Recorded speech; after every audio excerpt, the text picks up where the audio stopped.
no outlet blasting the rock.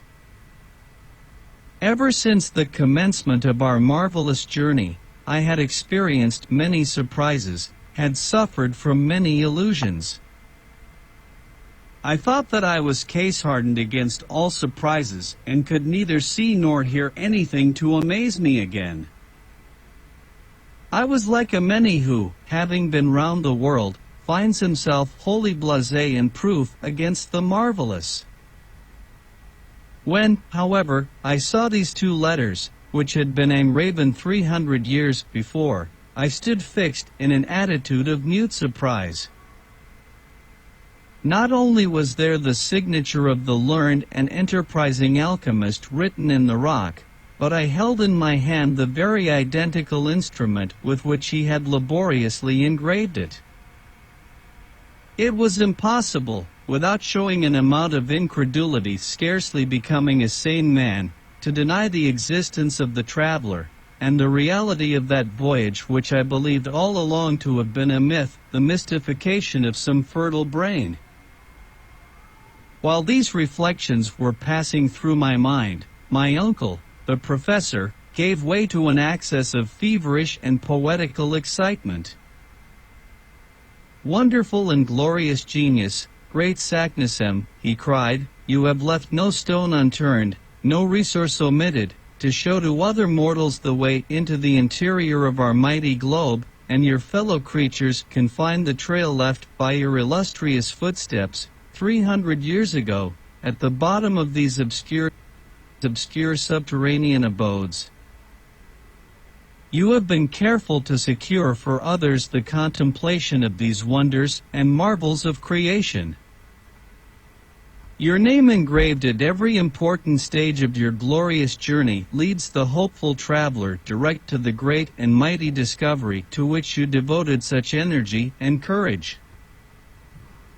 The audacious traveler, who shall follow your footsteps to the last, will doubtless find your initials engraved with your own hand upon the center of the earth. I will be that audacious traveler. I, too, will sign my name upon the very same spot, upon the central granite stone of this wondrous work of the Creator.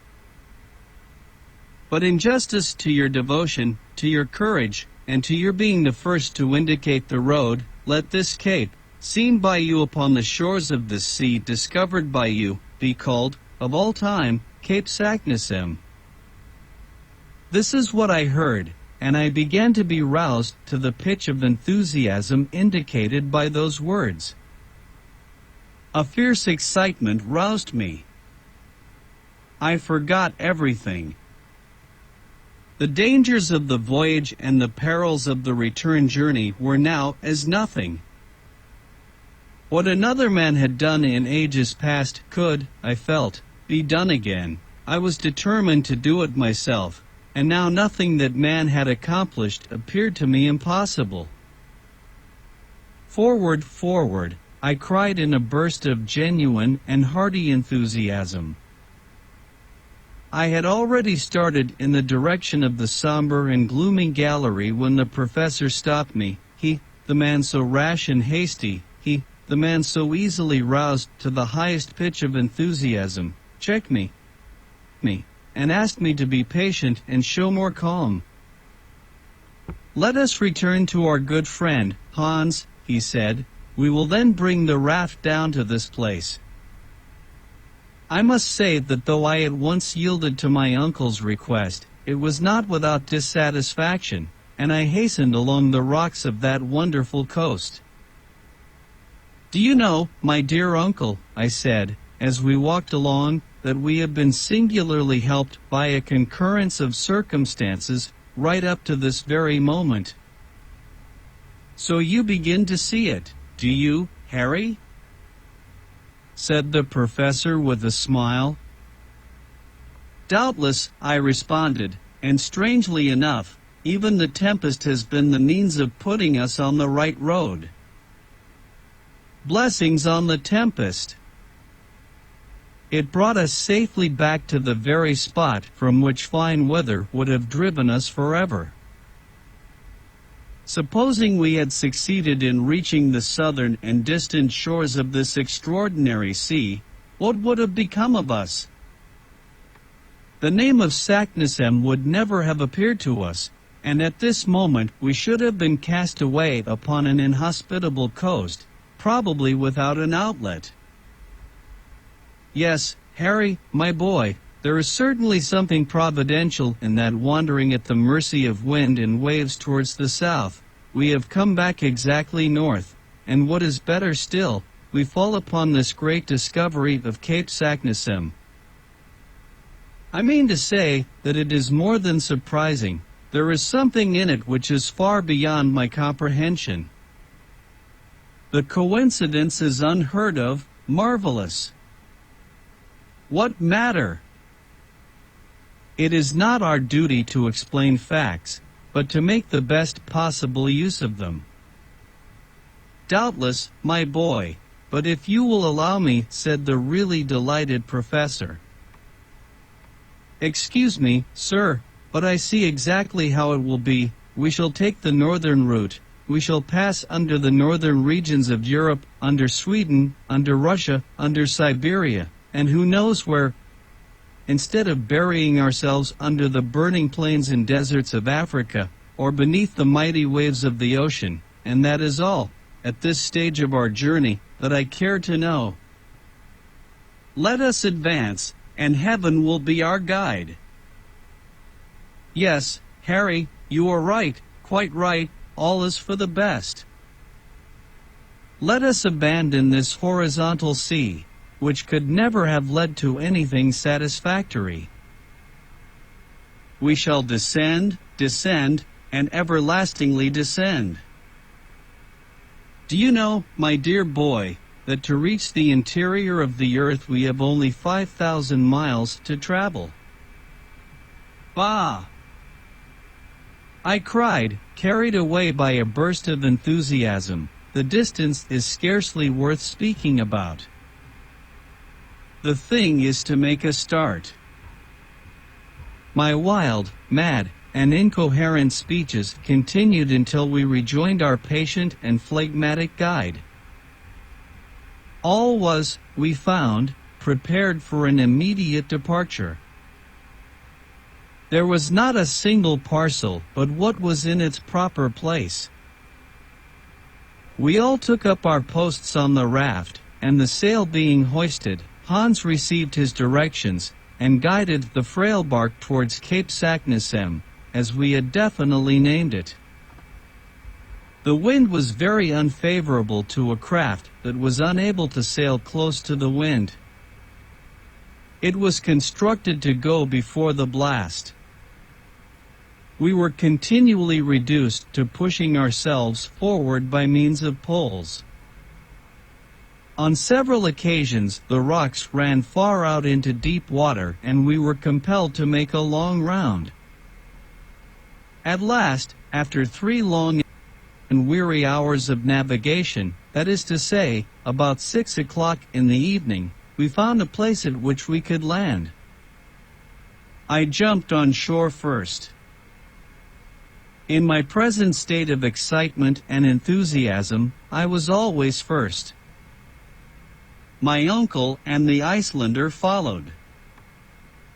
The voyage from the port to this point of the sea had by no means calmed me. It had rather produced the opposite effect. I even proposed to burn our vessel, that is, to destroy our raft, in order to completely cut off our retreat. But my uncle sternly opposed this wild project. I began to think him particularly lukewarm and unenthusiastic. At any rate, my dear uncle, I said, let us start without delay. Yes, my boy, I am quite as eager to do so as you can be. But, in the first place, let us examine this mysterious gallery, in order to find if we shall need to prepare and mend our ladders. My uncle now began to see to the efficiency of our Ruhmkorff coil, which would doubtless soon be needed, the raft, securely fastened to a rock, was left alone. Moreover, the opening into the new gallery was not 20 paces distant from the spot. Our little troop, with myself at the head, advanced. The orifice, which was almost circular, presented a diameter of about 5 feet. The somber tunnel was cut in the living rock, and coated on the inside by the different material which had once passed through it in a state of fusion. The lower part was about level with the water, so that we were able to penetrate to the interior without difficulty. We followed an almost horizontal direction, when, at the end of about a dozen paces, our further advance was checked by the interposition of an enormous block of granite rock. "Accursed stone!" I cried furiously, on perceiving that we were stopped by what seemed an insurmountable obstacle. In vain we looked to the right, in vain we looked to the left, in vain examined it above and below. There existed no passage, no sign of any other tunnel. I experienced the most bitter and painful disappointment. So enraged was I that I would not admit the reality of any obstacle. I stooped to my knees, I looked under the mass of stone. No hole, no interstice. I then looked above. The same barrier of granite. Hans, with the lamp, examined the sides of the tunnel in every direction. But all in vain. It was necessary to renounce all hope of passing through.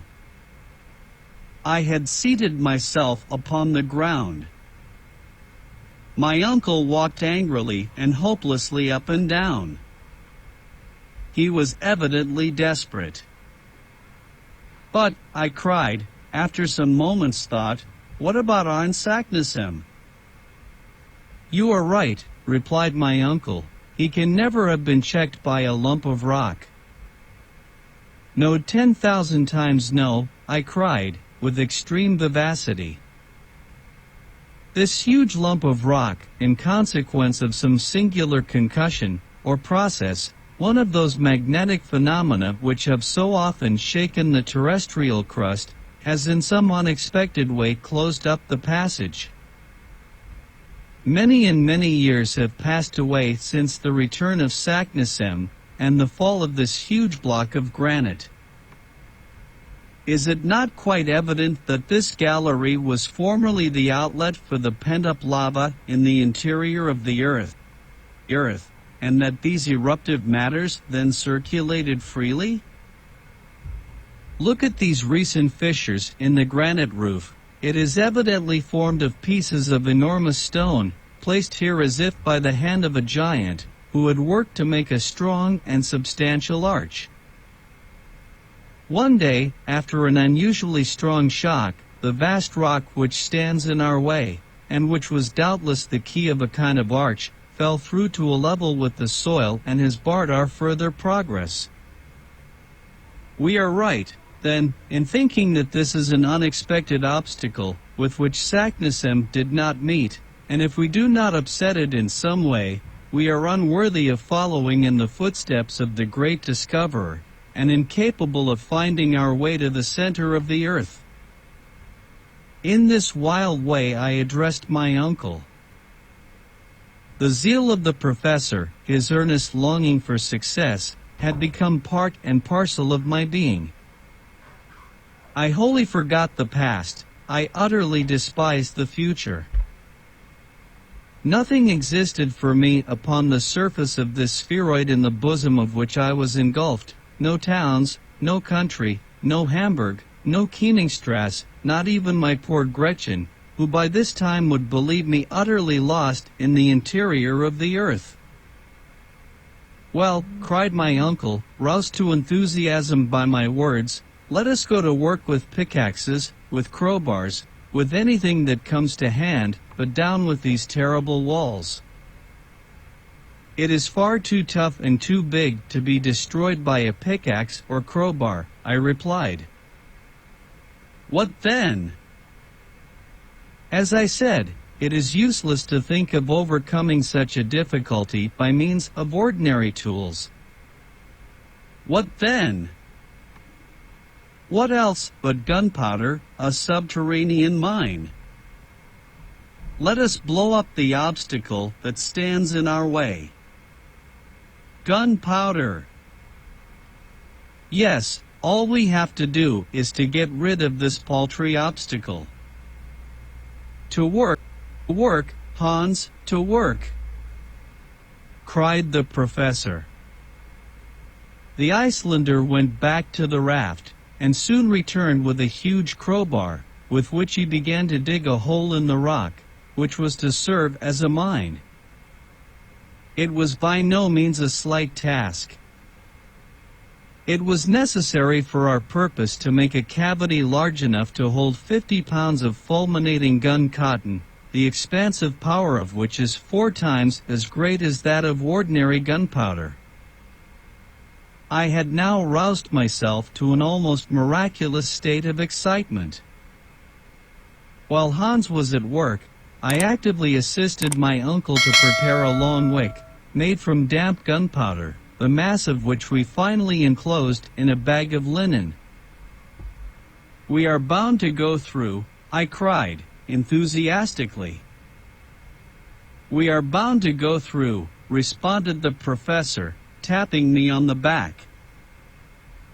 At midnight, our work as miners was completely finished, the charge of fulminating cotton was thrust into the hollow, and the match, which we had made of considerable length, was ready.